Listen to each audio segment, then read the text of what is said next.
Hello மக்களே, வணக்கம். Welcome to மண்ணின் சுவை யூடியூப் சேனல். மறக்காமல் என் சேனலை சப்ஸ்கிரைப் பண்ணிக்கோங்க, லைக் பண்ணுங்கள், பெல் பட்டனை மறக்காமல் கிளிக் பண்ணிக்கோங்க. அப்போ தான் நான் போடுற வீடியோஸ் வரும். அடிக்கிற வெயிலுக்கு என்ன செய்கிறதுன்னு தெரிலங்க. அதனால் எல்லா காயும் வச்சு ஒரு கதம்ப சாதம் எப்படி செய்கிறதுன்னு பார்த்துருவோமா? கதம்ப சாதத்துக்கு ஒரு பொடி செய்யணும். எப்படி செய்கிறதுன்னு பார்க்கலாம். 1.5 ஸ்பூன் அரிசி சேர்த்துக்கோங்க. நல்லா செவர்ற வரையும் வறுத்துக்கோங்க. 1.5 ஸ்பூன் கடலைப்பருப்பு, அதுவும் நல்லா செவர்ற வரையும் வறுத்துக்கோங்க.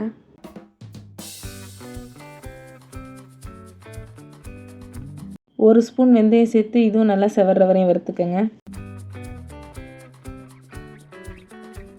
3 ஸ்பூன் மல்லி, அதுவும் நல்லா செவர்ற வரையும் வறுத்துக்கோங்க.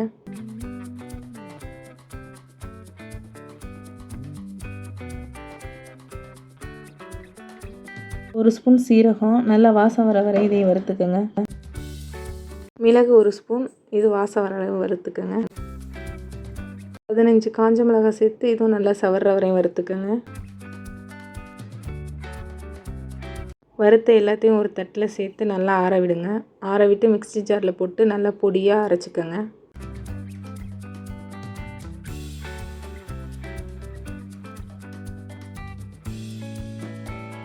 சின்ன டம்ளரால் 1 டம்ளர் துவரம்பருப்பு, அதே டம்ளரால் பாசிப்பருப்பு எடுத்திருக்கேன்.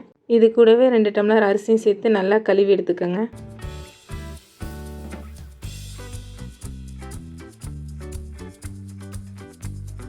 கழுவுன பருப்பு அரிசி எல்லாத்தையும் ஒன்றா சேர்த்து தண்ணி தேவையான அளவு வச்சு நல்லா வேக விடுங்க. நல்லா குழஞ்சி வேகணும்.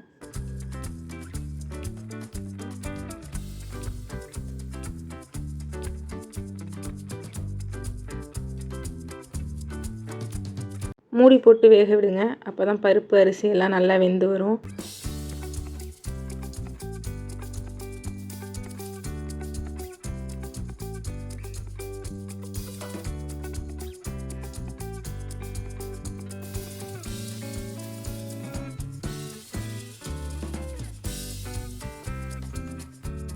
அரிசி பருப்பு நல்லா வெந்தோன்னு 1 ஸ்பூன் மஞ்சத்தூள் சேர்த்து இதையும் நல்லா வேக விடுங்க. இன்னமும் நல்லா அரிசி குழஞ்சி வரணும்.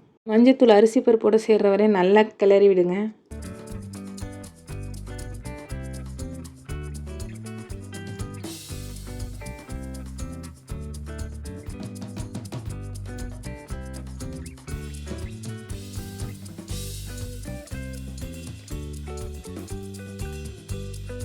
சாதம் பருப்புலாம் நல்லா வெந்து வந்தோன்னே 2 ஸ்பூன் நெய் சேர்த்து நல்லா கிளறி விடுங்க.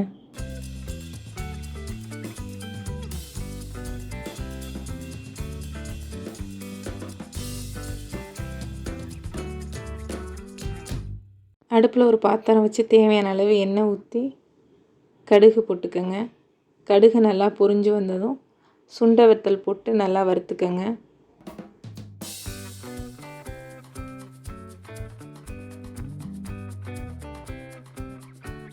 சுண்டை வத்தல் நல்லா பொரிஞ்சதும் உங்களுக்கு என்னென்ன காயெல்லாம் தேவையோ அதெல்லாம் சேர்த்துக்கோங்க. நான் இன்றைக்கி முருங்கைக்காய், கத்திரிக்காய், வாழைக்காய், அவரைக்காய், வெண்டைக்காய், கொத்தவரங்காய், பீன்ஸ், கேரட், பச்சை மிளகாய், வெள்ளை பூசணி, சின்ன வெங்காயம் எல்லாம் சேர்த்து நல்லா எண்ணெயில் வதக்கி விடுங்க.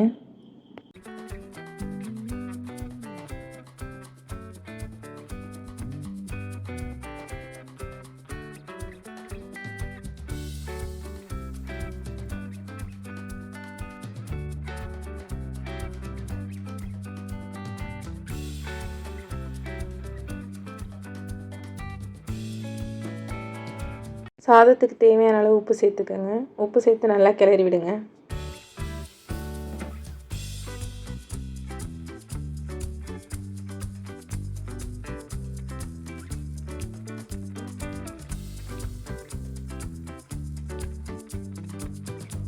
இப்போ வதக்கி வச்சுருக்க காய்கறியை சாதத்தோடு சேர்த்து நல்லா கிளறி விடுங்க.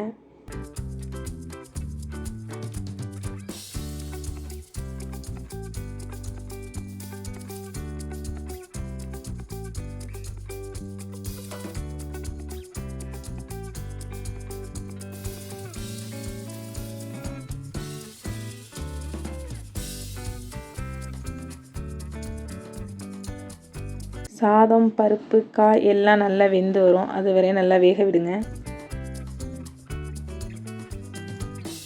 காய் நல்லா வெந்ததும் அரைச்சி வச்சுருக்க பொடியை சேர்த்து நல்லா கிளறி விடுங்க. 10 நிமிஷம் சிம்மில் வச்சு நல்லா வேக விடுங்க. அப்போ தான் சாதம் காய் பொடி எல்லாம் ஒன்றா சேர்ந்து வெந்து வரும்.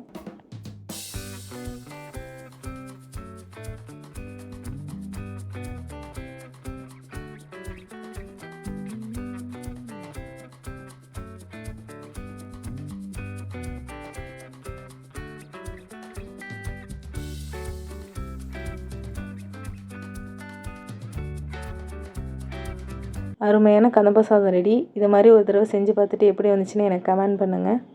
மணக்க சமைக்கலாம், ரசித்து ருசித்து சாப்பிடலாம். மறக்காமல் லைக் பண்ணுங்கள். உங்கள் ஃப்ரெண்ட்ஸ் அண்ட் ஃபேமிலிக்கு ஷேர் பண்ணி என் வீடியோஸை பார்க்க சொல்லுங்கள். என்னை சப்போர்ட் பண்ணுற எல்லாருக்கும் ரொம்ப ரொம்ப தேங்க்ஸ். இன்னொரு வீடியோவில் பார்க்கலாம். டாட்டா.